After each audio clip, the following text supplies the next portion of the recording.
Members of the Common Council, please welcome Albany Mayor Kathy Sheehan.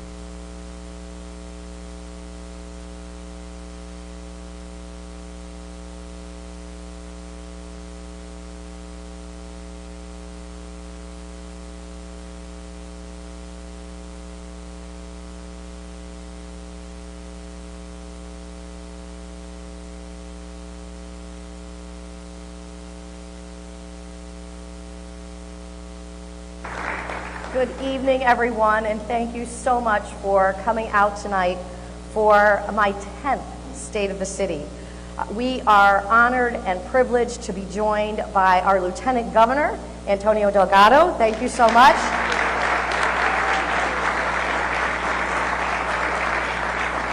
Assembly members Pat Fahey and John McDonald. Our Deputy County Executive, Dan Lynch. Our Chief City Auditor, Dorcia Pleers, and our City Treasurer, Darius Shankar. Colleen Williams, who's representing our ever busy and always ever present Congressman Paul Tonko. And Harry Jesus, representing Governor Kathy Hochul.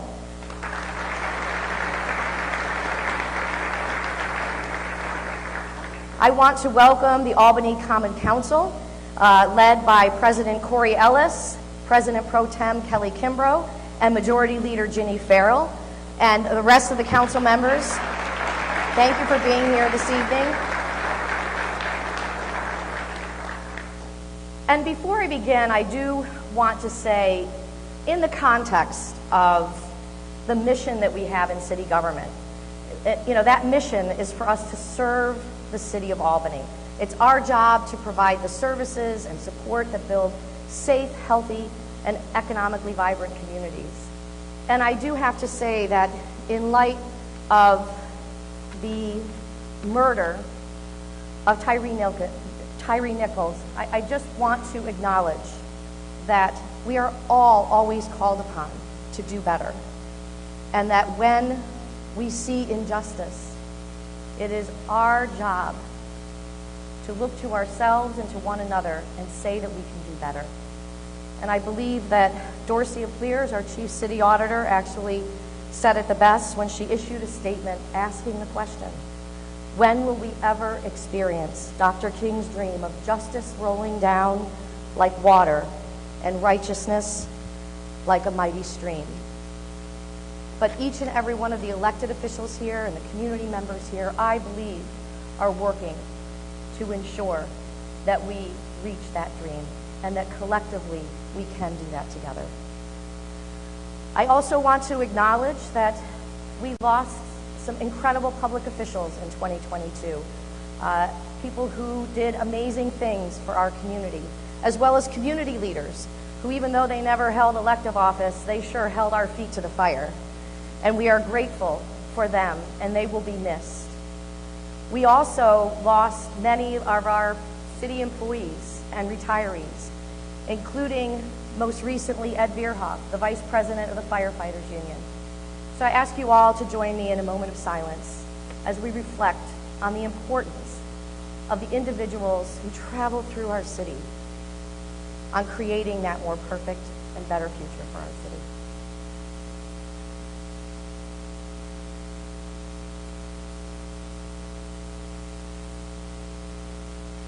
Thank you. So, in 2022, we came back. We had thought in 2021 we were coming back, but the pandemic had a little more for us. But in 2022, we came back. We had in-person events, including the Tulip Festival, Park Playhouse, lots of activity happening in our city. We also built. We continued to not only see record investment in our city, but some projects that have been stalled by the pandemic are now underway, including that long-awaited new hotel at Quackenbush Square. I see Discover Albany giving a shout out for that. And we also broke ground on what will be the very first all-electric apartment building in the city of Albany, really setting a goal and really making sure that we are thinking about sustainability as we build in our city. And we opened the Skyway, finally, our long-awaited Skyway. And given the traffic counts that are happening on the Skyway, the pedestrian counts, we estimate that the Skyway will see more than 2 million visits per year. Think about that, 2 million visits. So if you haven't walked it, it's a great, wonderful way for you to get some exercise at lunchtime. And by the way, Lieutenant Governor, we need all those state workers back in the office. They'll love what they're seeing down here.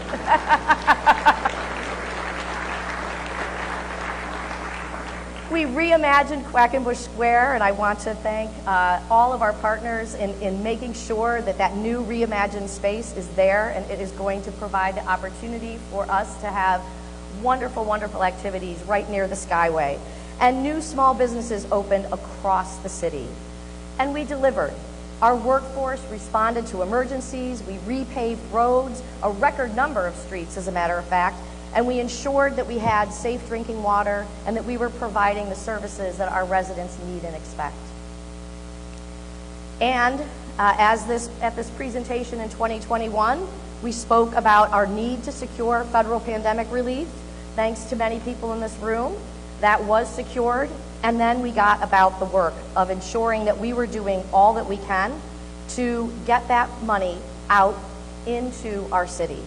In 2022, we formed a COVID recovery task force. I want to thank Joaquin Hoke and Mike Whalen for their leadership of that group and all of you who participated.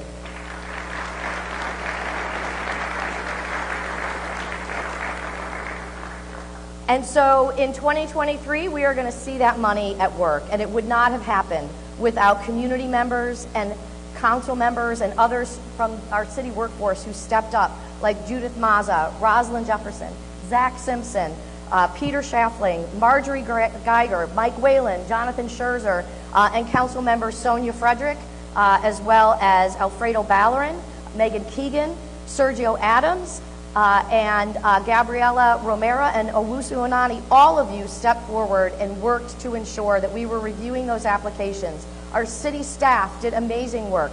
Anne Marie Salmon, Allison Creran, Jessica Smith, Bill Cerruto. It's important that we name names because this took a tremendous amount of work.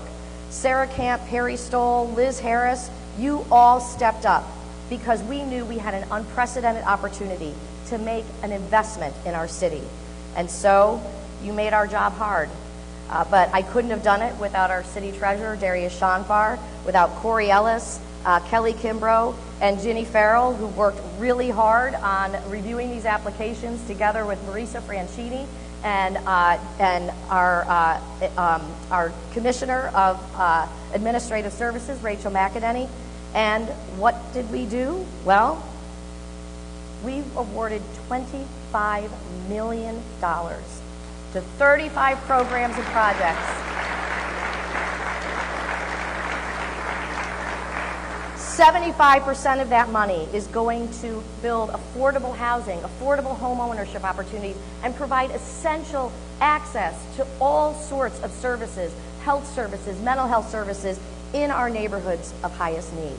And the other 25% is going to go to assist small businesses that are the lifeblood of this city, and also to help our hard-hit arts and entertainment and tourism organizations. And so what does that mean for the state of our city? Well, it means hope. This is a time for us to be more hopeful than ever about our future. You know, over the last 10 years, we've seen $1 billion in investment in our city, but we have $900 million in the pipeline right now. That's hope. We built 1,500 units or renovated 1,500 units of affordable housing since 2015. Well, we have 1,500 units of new and affordable housing in the pipeline right now. We are going to see investment in building 100 new affordable homes in West Hill, the South End, and Arbor Hill in our city. Homes that will help our residents reach that dream of home ownership for themselves and their families. We are going to see more affordable units built thanks to the Albany Housing Authority, which is reimagining Steamboat Square, not only rehabilitating all of the units that are there, but bringing 37 new units online. We are going to see the transformation of vacant homes. I think that when you look at what we have been able to do working together as a team to focus on our vacant houses, we are seeing tremendous momentum and investment thanks to the Albany Community Land Trust and the Affordable Housing Partnership. We are also going to see more affordable homes built in the South End, townhomes, the types of housing that our residents have been asking for, thanks to the Albany County Land Bank and their development partner, MDG. And we are going to be working with CARES to spend $2 million to prevent homelessness. That means eviction prevention. It means rapid rehousing if there is going to be an eviction. It means emergency housing and workforce support for our families. In addition to that, we continue to see unprecedented investment, and we've attracted more and more affordable housing developers to our city who are building quality projects and who are helping to transform our neighborhoods. And on top of that, we awarded nearly $3 million to homeowners, whether it was for down payment assistance, the ability to help people stay in their home, to abate lead, which we know is very dangerous from their homes. All of that work was done through the leadership of our Albany Community Development Agency and Faye Andrews. Thank you to our Albany Community Development Agency team.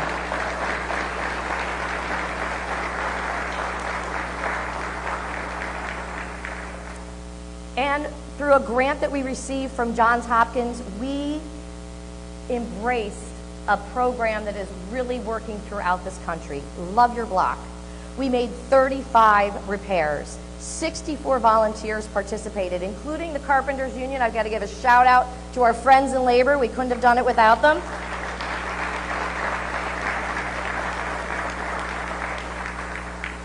And while we made $20,000 in grants, and that might not seem like a lot of money, you can do a lot with volunteers, determination, and $20,000. But you don't have to listen to me to hear that.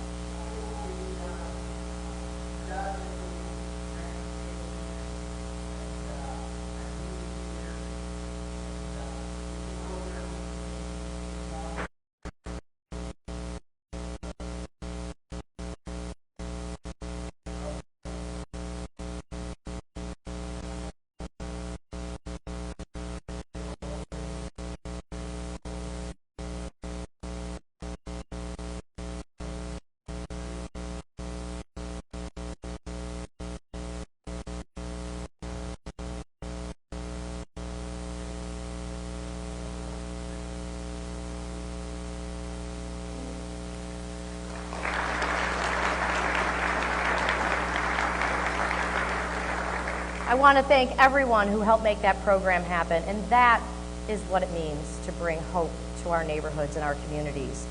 And we have organizations that do amazing things in our community, including Grand Street Community Arts, the Trinity Alliance, and the South End Children's Cafe. And I am so glad that we are able to help those organizations with significant funding to be able to spread those resources, to expand the hope that they bring to our community and to children in our community, and the incredible work that they do. Thank you so much to all three of these organizations. And stay tuned. And you know, those are all places of welcome, but we have a growing and incredibly valuable refugee community here in the city of Albany. And the Refugee Welcome Center helps to ensure that they have access to the help and navigation that they need. Through a grant using our ARPA funding, they are going to be able to own their community space, which will allow them to provide stability and to continue to welcome refugees across our city. We also are providing additional funding so that the Steam Garden on Central Avenue can continue to help small businesses grow and start and accomplish their hopes and dreams in our city. And we are investing $6 million through a federal grant in reimagining Central Avenue, making sure that it's walkable and safe for all of our residents and the amazing diverse businesses along Central Avenue. We are also investing in a West Hill Community Center, and we are in the process of site selection now, taking one of our most under-resourced neighborhoods in the city and ensuring that they have a place that they can call home and be proud of. And we're reimagining Hoffman Park. The recreation center there is used by our teens, and it is a place of nurture, and we need to ensure that it reflects and that it demonstrates to the young people that use it how valued they are. Right now, it's old and tired. It's not going to be that way for long.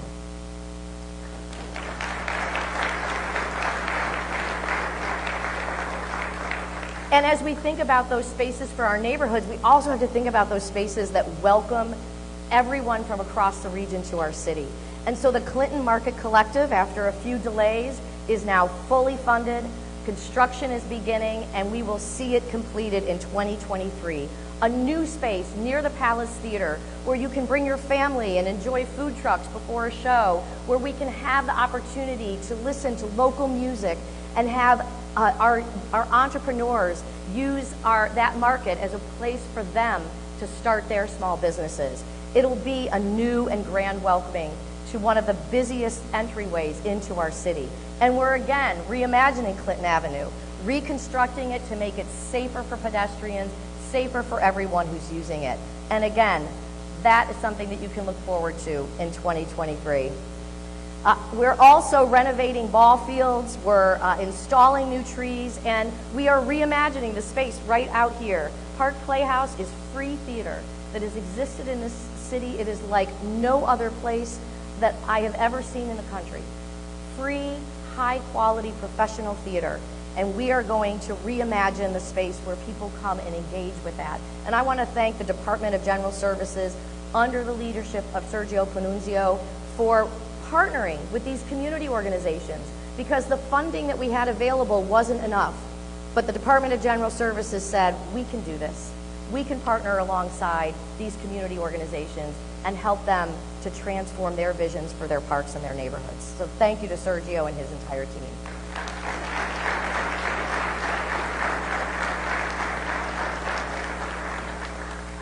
And that's not all. When I talk about services in our most under-resourced neighborhoods, we know that it's important to be able to connect people to the resources that exist across the city. And far too often, people fall between the cracks. Thanks to an event, a really exciting program and partnership with Northern Rivers, they've launched Jumpstart. And it's a way for us to provide case management, short-term, for people who may be facing eviction, for a family that can't enroll their kids in school because they haven't been able to get their birth certificates, for somebody who lost their voucher and they need help navigating on how to get that housing voucher back. And with our seniors, ensuring that they have access to the health care and the resources that they need. And also, we're providing funding to help our LGBTQ community, BIPOC community, ensure that children, some of whom, young people when they come out who are kicked out of their homes, have a place to go where they're safe and where they're going to get the resources that they need. So we are really excited about the future. And that brings me to optimism.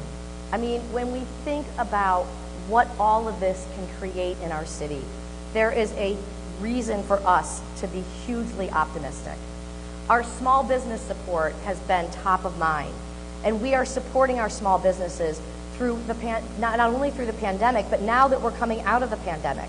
Under the leadership of Georgette Steffens and Anthony Capice from our Central Ave and Downtown Bids, as well as under Sarah Reginelli's leadership at Capitalize Albany Corporation and her amazing team, I see them standing over there, we are launching small business grants totaling we have more than 1.7 million in a request. We don't have that much in grants. But we are going to be providing grants to our small businesses, and our small businesses have never been more optimistic. One would have thought that the pandemic really took a toll, but let's listen to one of our small business owners who not only was able to keep his business going, but he opened another one.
I'm optimistic because we're creating the workforce of the future. We continue to be able to serve our young people through our summer youth employment program. I want to thank Jonathan Jones and his team.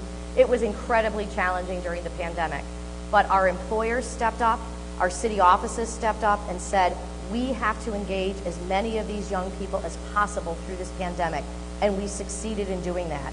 We've provided grants to ensure that we're able to give people access to the certifications and the education that they need in order to achieve their hopes and dreams. The MAP program in the South End is helping residents train for construction jobs, as well as the offshore wind manufacturing jobs that are coming to Albany. And we held our second conviction sealing clinic to ensure that residents who deserve a second chance, who paid their debt to society, have the opportunity to get their convictions sealed and access jobs and opportunities for their futures. I want to thank our law department and everybody who helped to make that possible, including Jasmine Higgins.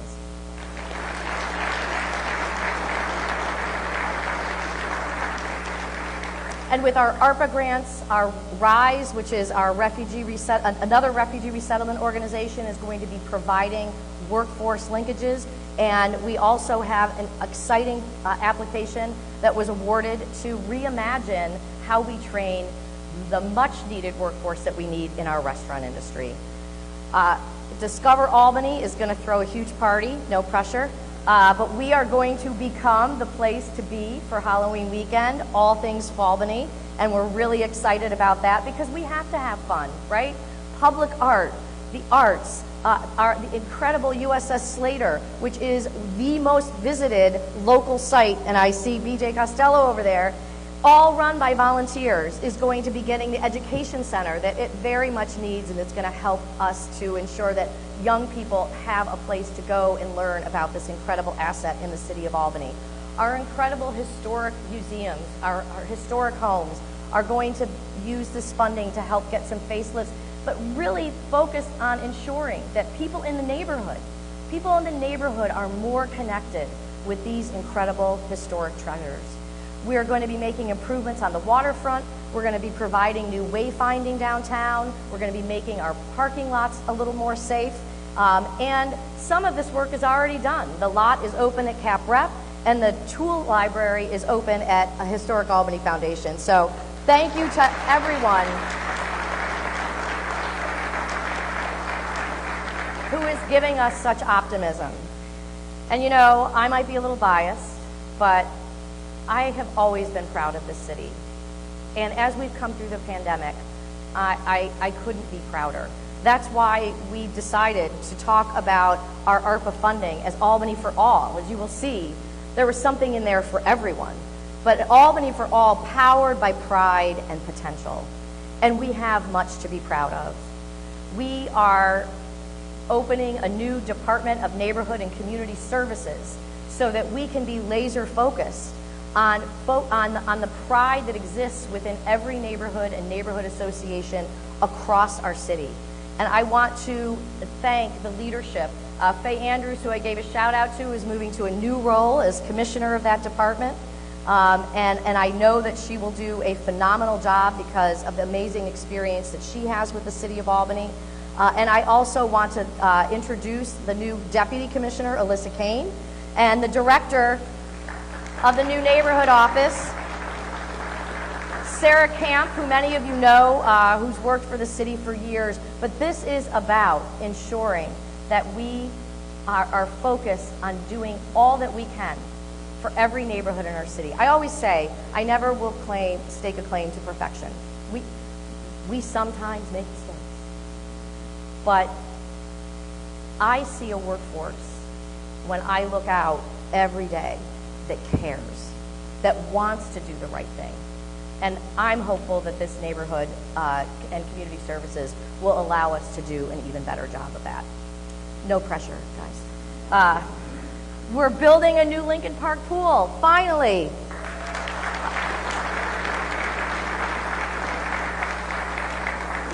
I'm looking at, it's interesting that the Commissioner of Water and the Commissioner of Recreation sat next to each other because, Lieutenant Governor, I don't know if you know this, but the existing pool leaks about 500,000 gallons of water a day.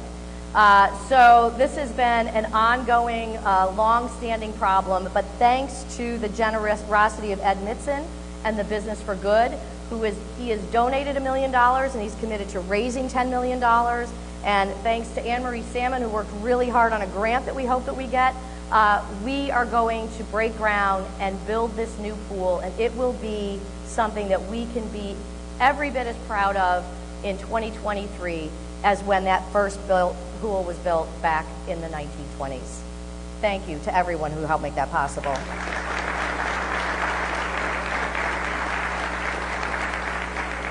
And we continue to rebuild our parks. We completed a new basketball facility, which is really an amazing, wonderful facility in the South End. In 2023, we're going to renovate Crank and McCown Parks. We're going to complete phase 2 of Colby Park and the South End Connector. Again, this is due to a partnership, a strong partnership between our Department of General Services and our Recreation Department, who really have figured out over these last few years how they can help one another ensure that we're meeting the expectations and needs of every neighborhood in our community. And here we are. You're wondering, why are we at the Lake House? I normally do this in City Hall. I've shifted it around in City Hall. Sometimes we're in the Rotunda, sometimes we're up in the chamber, but normally this is at City Hall. But this is the 75th anniversary of the Tulip Festival. This is the 150th anniversary of this incredible jewel of a park. And finally, after years of promises, this building has new bathrooms.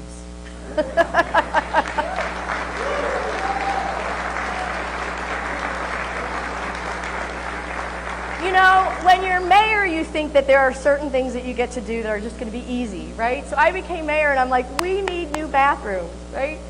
Well, it turned out that the fountain at the Moses statue was broken, and then it turned out that you could either run the fountain or flush the toilets, but you could not do both.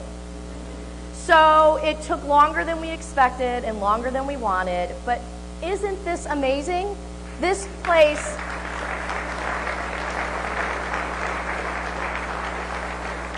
this is an underutilized resource, and thanks to Sergio's leadership and the hard work of our Department of General Services, it is coming back. Every time they're in here, they think of new things that they want to do. But we are also planning a new playground in partnership with the Washington Park Conservancy. So stay tuned. Yep.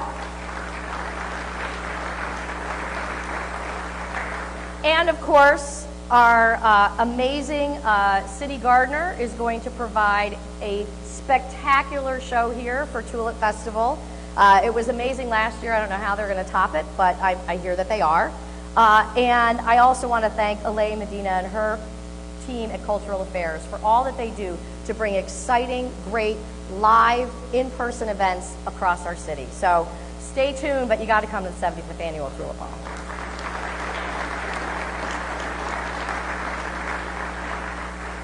So let me talk, though, about some challenges that we continue to have in our city, right?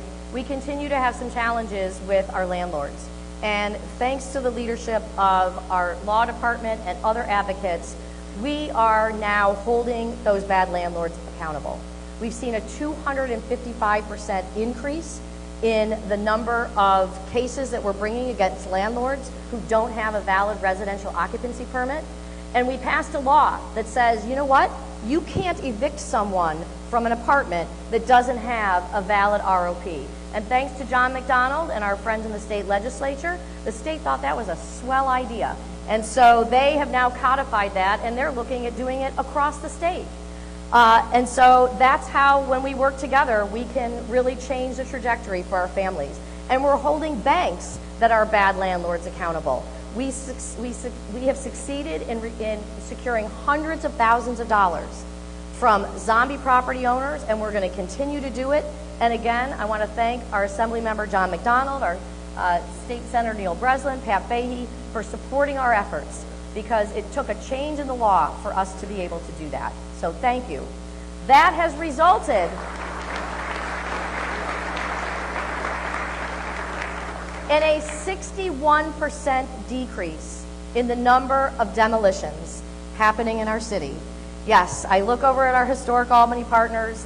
They know how hard these are and that we don't want to demolish properties, but because we are now doing more proactive stabilizations, I want to give a shout out to, where is he, Rick LaJoy and our entire codes team. Thank you.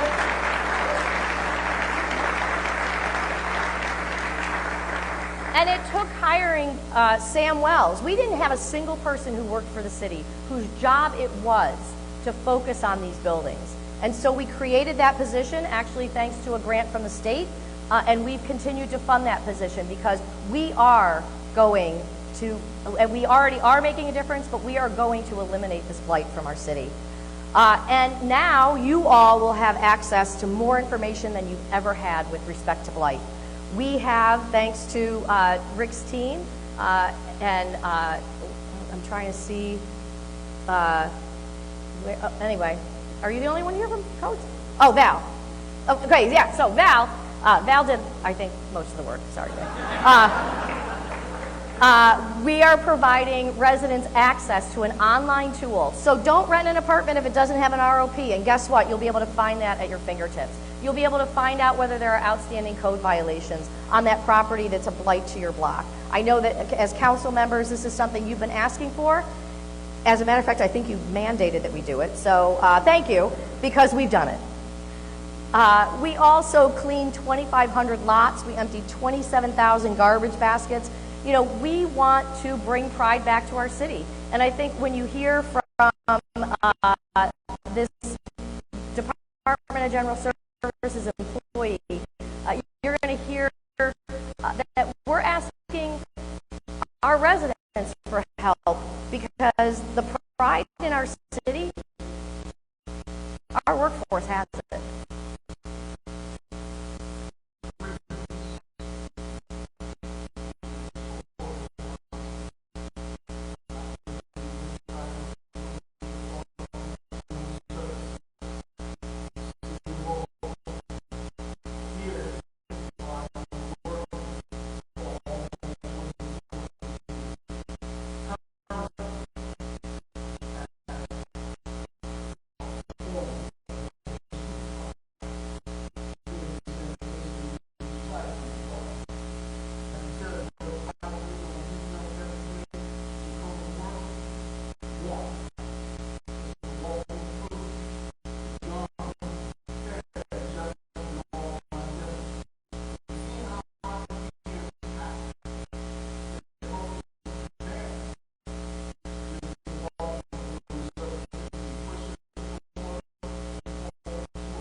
See why I'm proud?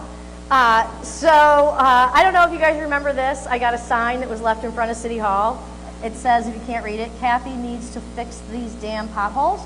I'm not good at fixing potholes, but I did go out to talk to the crews about the hard work that they were doing. Last year, we filled 22,184 potholes.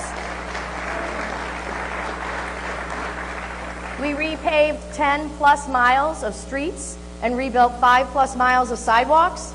As a matter of fact, I remember that Governor Hochul was the one who said, we got to get rid of these potholes. So we're trying to do our part. Please let her know that. And in 2023, we're going to spend a record $22 million for streets and sidewalks. That's more than we ever have in the history of the city that we're aware of. $22 million. I want to thank our council members who really have advocated for these improvements, and I want to thank our chief city engineer for leading the charge on getting these projects done. We're investing in our history. City Hall needs a new roof. It's not sexy, but it needs to be done.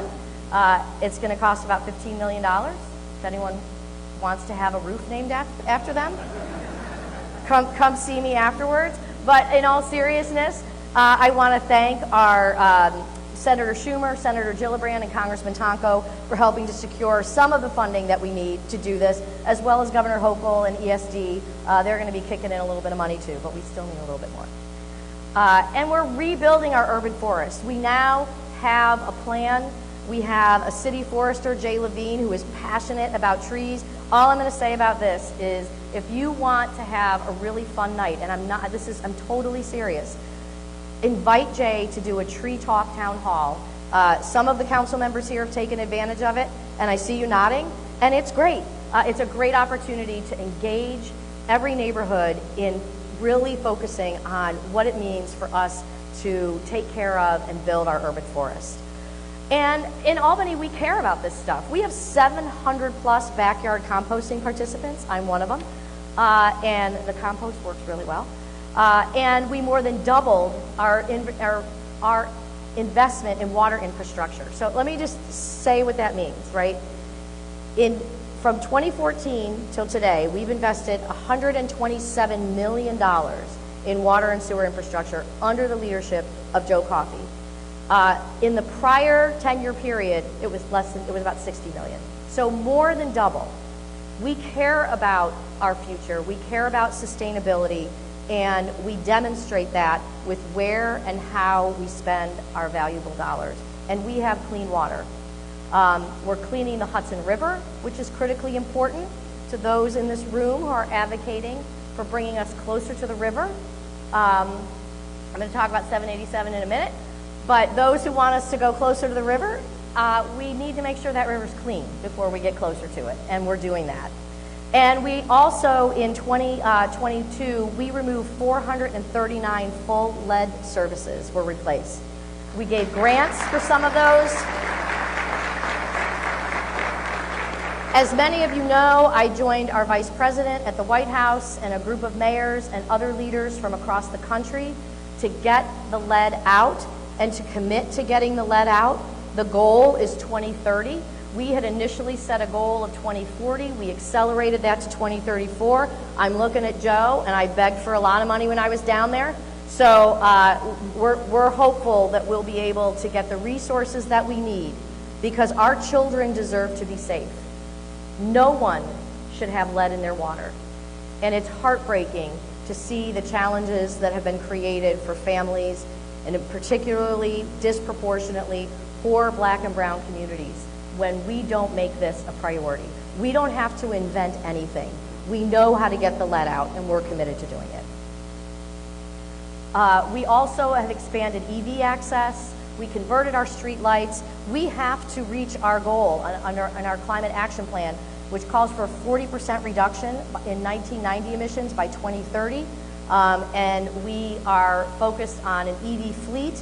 We're focused on EV chargers. And without the partnerships that we have in state government, we won't be able to get there. But we know that this commitment exists across the state. In 2023, we will obtain most of the city's electricity from renewable sources.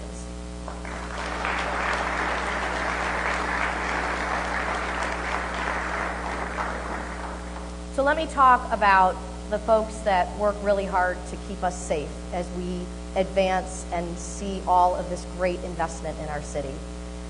They responded to 100,000 calls for emergency service last year. 100,000 calls.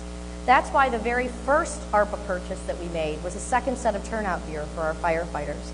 Because when they are going from call to call to call, if their gear becomes contaminated, they need to be able to immediately put on new gear. I want to give a shout out to Joe Coffey, who led the charge for that, but also this was done because of the advocacy of Union President Rob Mangel, as well as Ed Bierhoff, who I had mentioned. So thank you for making us do the right thing here.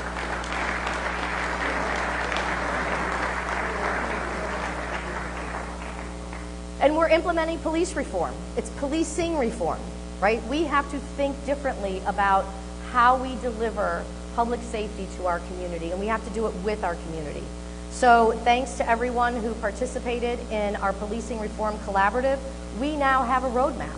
And I want to give a shout out to Chief Hawkins and his entire command staff who are laser focused on delivering on these reforms. Just this year, we were able to rewrite the general orders, and that was something that was demanded by the Policing Reform Collaborative. But none of that would have really been as impactful as it has been without the leadership of our Chief City Auditor, Dorcia Pleers, who insisted that we do a racial bias audit. And that has provided us with the playbook and the baseline from which we have to grow and measure and do more as we go forward. And I also delivered on another demand that was in the Policing Reform Collaborative, and that was to hire a public safety commissioner. And I want to thank former City Court Judge Gary Stiglmeyer for stepping forward and being willing to take on that very important role and responsibility.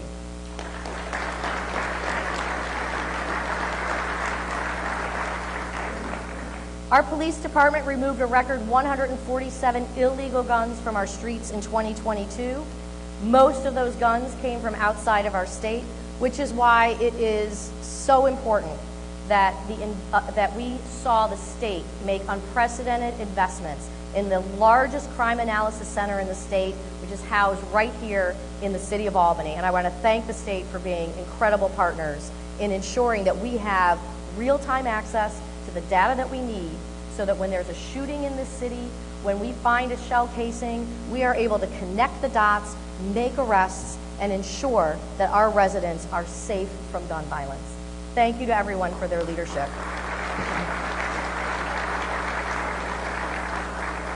And so we're going to continue to make investments. We are building a new 911 dispatch center, building on the investments that were made with the Crime Analysis Center, because our 911 dispatchers are that front line that help get us where we need to go and where we need to be. We also are on the cutting edge with respect to reimagining policing in our community. We were the third city in the country to adopt law enforcement assisted diversion, and in 2022 we experienced our 300th diversion. That's 300 unique individuals who, because of poverty, homelessness, or mental health issues, needed help, not a jail cell, and we were able to provide that.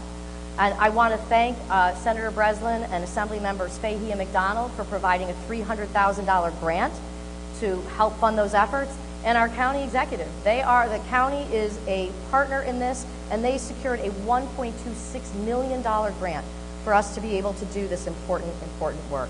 It's transforming lives.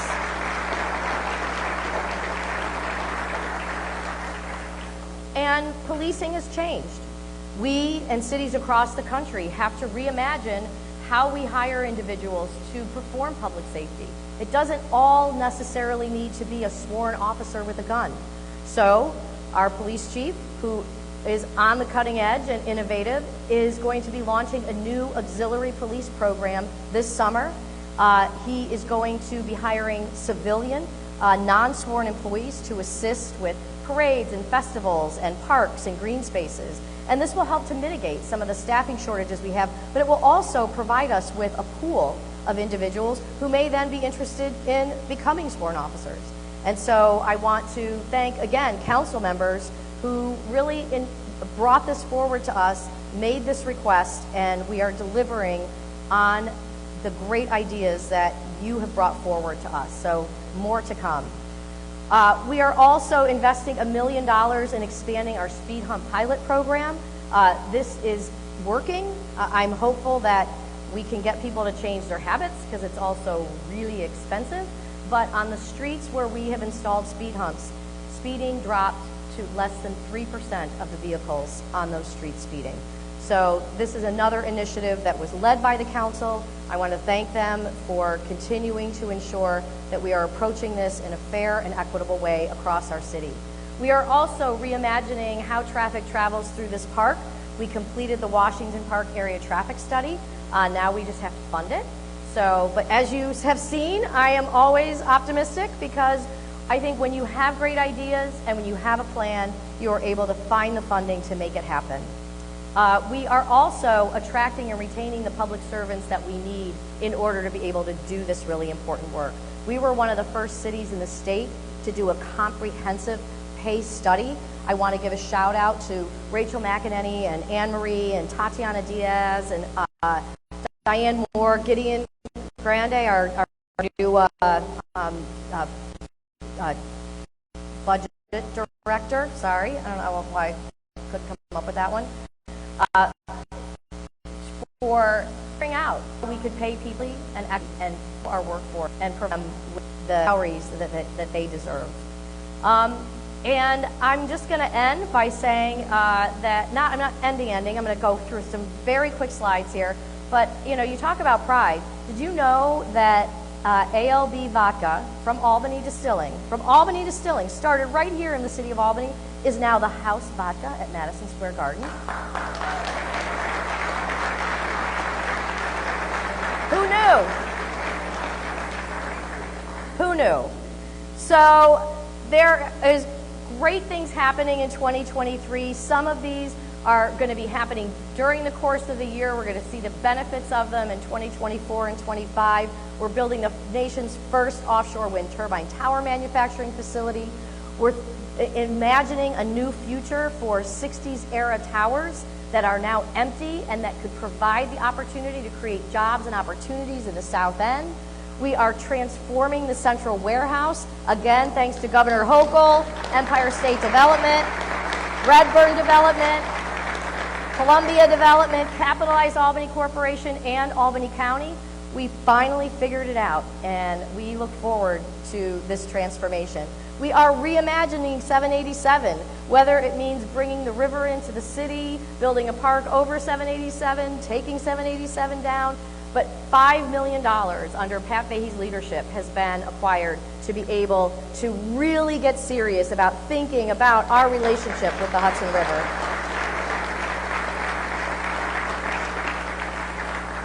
And I think we're finally pretty much out of court with respect to Liberty Park. I know I've been talking about this in every state of the city, but I continue to believe that this parking lot district is going to become the next big thing in the city of Albany. I want to thank CDTA and the Parking Authority and Capitalized Albany for coming up with a wonderful idea for a transit center for that location. More to come. And we have incredible partners in higher education. The Center for Biopharmaceutical Education and Training is now open at a building that's had some challenges in the past, but I want to thank the Pharmacy College for taking the lead in reimagining that building. I want to thank our partners at the College of St. Rose and at Sage. Whenever we need them, they are there for us. UAlbany, we have amazing partnerships, and we want to ensure that we're creating the opportunities so that their students want to stay here, grow here, start businesses here, and be part of our community. Wadsworth Lab, again, Pat's giving me a thumbs up, but Wadsworth Lab is slated to break ground, we hope, very soon, which will, again, take these labs, consolidate them, and create more jobs in the city of Albany. And yay, we're re-merging CNSE and UAlbany. And for those who don't realize what a big deal this is, it is a big deal. It's a really, really big deal. Just like you might not realize that the chip fab manufacturing facility being built outside of Syracuse is a big deal for Albany, it's a big, big deal. These are all getting national attention. When I'm at the U.S. Conference of Mayors, I have mayors asking me, how are you doing this? How are you getting win upon win upon win? It takes incredible leadership at the state level with a phenomenal governor who's just relentless at getting things done. It takes leadership at the federal level, and we're fortunate to have the leader of the Senate as our senator, so yes, that helps. And then we have great, great representation at the state level. So that's how we get this done. We're preparing to welcome the cannabis industry. Stay tuned. There's a survey out there. If you have opinions about this, please go onto our city website and let us know about those. But, you know, everyone's noticing. This is a great place to live. We're the #1 place to live in New York State. Yes, that's a big deal.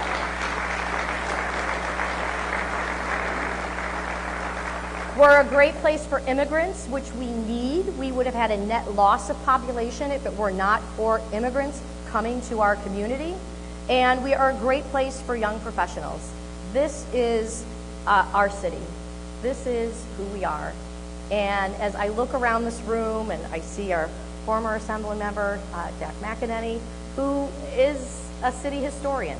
And I hope that as you look at what we've been able to accomplish, you are seeing that we are writing history right now, and we are making history right now, and we are creating a city that is truly an Albany for all, powered by pride and potential. Thank you very much.